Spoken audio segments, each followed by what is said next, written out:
जिस बस में हम ट्रेवल किया ना, जाना आना किया, उस बस का किराया रात को 50 रुपये और दे दें। मतलब ऐसे मैं सोच रहा था कि अब तो हो गया, शायद बस का किराया भी पहुंच गया 60 रुपये। तो अब जब मैं लास्ट में ऐसे रात के समय हमारे साथ एक दीदी थी, का नाम काजल दीदी। तो काजल दीदी ने मुझसे बोला कि दीप अभी ना 50 रुपये और दे रहे तुम्हें।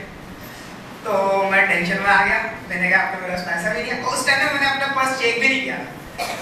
तो मैं मन ही मन सोचने लगा यार अब तो हो गया काम। पर मैंने बोला हमेशा आपका धन्यवाद, मस्तिष्क बनाओ, तो मेरे पर्स में तो बहुत पैसा है ना। और बस इतना बोला और मैं जहाँ पे हम लोग रहते थे वहाँ आके पैंट टांग दिया और आराम से सो गया मैं। तो सुबह उठते मुझे नहीं, उस टाइम एक चीज और दिक्कत था, दीदी मुझसे बोल रही कि अभी पैसा देगा, अभी देगा। और मैंने कहा दीदी मान जाओ सुबह ले लेना। मैंने कहा फिर मेरे को झूठ बोल दिया, मैंने कहा मेरे जेब में नहीं है, बैग में। था ही नहीं पैसा, जेब में और बैग में क्या होता है। पर परमेश्वर तो कहता तुम जैसा बोलोगे मैं करूंगा। तो मैंने विश्वास रखा पिता पे और मैंने बोला पिता मैं जानता हूँ आप तो करोगे। और आमीन यीशु मसीह के नाम से आपने कर दिया, मेरे पास तो पैसा है। और मैं देखने में लग गया और सो मैं ना पर्स खोल खोल के नहीं देख रहा था, जैसा पर्स खोल के देखते हैं ना, मैंने पर्स खोल के नहीं देखा। मुझे पता था मुझे सुबह देना है तो सुबह दे दूंगा। अब सुबह हुआ पैंट पहना और मुझे याद आएगा दीदी तुरंत बोलेगी जाते जा पैसा दे, 50 रुपए दे। तो मैंने कहा यार पर्स खोला, मैंने निकालने लगा, मैंने 50 निकाल ही हाथ में रख लो जाते कमा देंगे। पर्स खोलते ही देखा मैंने 2 500 के नोट। और जब तक मैं घर से 500 के एक भी नोट नहीं के लिए गया ना, ये भी एक गवाही है। पर एक गवाही और दूंगा, मैंने बोला था 2 गवाही।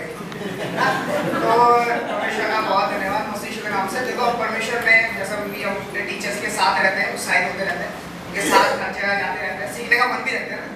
तो अभी सगर सचिन ने मुझे एक बहुत अच्छा चीज सिखाया कि उन्होंने कहा दीप अगर तुम परमेश्वर इस्तेमाल करोगे तो कभी कभार करोगे। जैसे हम कभी कभार चंगाई करते हैं, कभी कभार कुछ ना कुछ करते रहते हैं, कभी कभार होता है। पर अगर परमेश्वर तुम्हें इस्तेमाल करेगा तो बहुतायत से करेगा ना, जैसे मसीह को इस्तेमाल किया परमेश्वर का ना। तो सच में हम तैयार रहते हैं परमेश्वर के लागू करते। तो एक दिन हमारे पास एक गाड़ी भी है जिस गाड़ी में हम 3 महीने से पेट्रोल नहीं डलवाए ना। ये भी एक चमत्कार है, ये भी बहुत बड़ी गवाही है। आप जानते हो अपाची का एवरेज इतना नहीं होता, पर हमारे वहाँ की अपाची जो होती है ना उसकी 2 महीने 3 महीने की एवरेज देती है। क्यों देती है कि हम बोलते हैं परमात्मा आप जो संसार में पेट्रोल डालते हो वो पेट्रोल हमारी गाड़ी में डाल दो। संसार में कौन डालता है? परमात्मा। क्या कोई और डालता है? परमात्मा डालता है ना। तो हम सिर्फ इतना सा बोलते पिता तो संसार में डालता हमारे गाड़ी में डाल दो, तो 3 महीने हमारे की गाड़ी चल रही। यही परमेश्वर का बहुत धन्यवाद है। तो एक दिन गाड़ी ना अचानक रोड पे चलते बंद हो गई। तो मैंने कहा बड़ी जल्दी खत्म हो गई इस बार पेट्रोल, तो मतलब 3 महीने हो गए थे। तो मैंने कहा बड़ी जल्दी खत्म हो गई। तो मैं उतरा, गाड़ी में पीछे बैठा हुआ था और मेरा एक जो विश्वासी भाई है आकाश नाम का, उनकी गाड़ी है। तो उसने मन बनाया, मैंने नहीं बनाया, उस भाई ने मन बनाया कि मैं अब आज के बाद पेट्रोल पंप नहीं आऊंगा। उन्होंने ऐसा मन बनाया, ये बोला परमात्मा डाल सकता है, परमात्मा संसार में तो डालते हैं। तो देखिए उस दिन गाड़ी से मैं उतरा और उतरते ही मुझे ऐसा लगा गाड़ी बंद हो गई ना, तो मैं उतर गया। तो मुझे चलाना थोड़ी है, मैं टेंशन लूंगा धक्का मारने की, गियर मारने की। मैं इधर उधर चलने लगा। तो मुझे उतना दूर में देखा एक बंदा लेटा हुआ है। तो मैं ऐसे चलता चलता उसके पास गया और मुझे लगा दारू पी के पड़ा हुआ है। तो मैंने उसे देख के ना सीटी सा मारने लगा, ऐसे करके मारते ना सीटी। तो मैंने सीटी मारा। तो मैंने सीटी मारते मैंने सोचने लगा कि लगता है ना दारू पी के पड़ा है। तो उधर में मेरे पीछे एक बंदा खड़ा था, वो कहने लगा, एक लड़का था मेरी उम्र का, मुझसे बोल रहा है कि तू पागल है, मारे हुए लोगों को सीटी मारता है। मैंने कहा अब मैं थोड़ा सा जोश में था कि सत्संग से आ रहा था ना, तो जो साइड करके आया कि भविष्य हमारा द्वारा करेगा। तो मैंने बोल दिया पागल, मेरे सीटी से तो मुर्दे भी जिंदा हो जाए। एक कह के मुझे महसूस होने लगा थोड़ा सा ज्यादा बोल दिया। ये कहने के बाद थोड़ा सा ऐसा महसूस होने लगा थोड़ा सा ज्यादा बोल दिया, थोड़ा सा कम बोलना चाहिए था।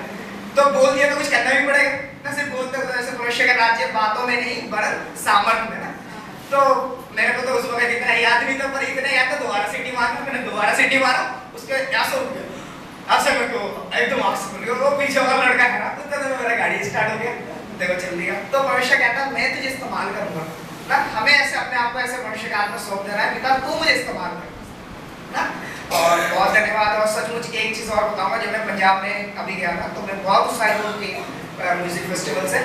तो वहाँ पे बैठे बैठे मैं भी भविष्य से ऐसे बहुत दिल से चाहत दे रहा था पिता मैं भी बहुत समय सुनूं और मैं भी आपका बहुत काम करना चाहता हूँ।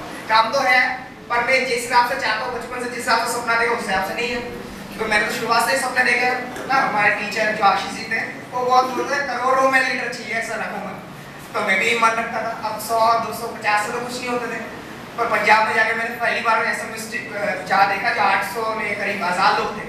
तो मैं बहुत उत्साहित, मेरे पिता के पास गया और मैंने बोला परमात्मा मैं भी चाहता हूँ करना। तो परमात्मा ने मेरे दिल में अगुवाई किया, तेरे द्वारा मैं करोड़ लोगों को बचाऊंगा और तू देखेगा।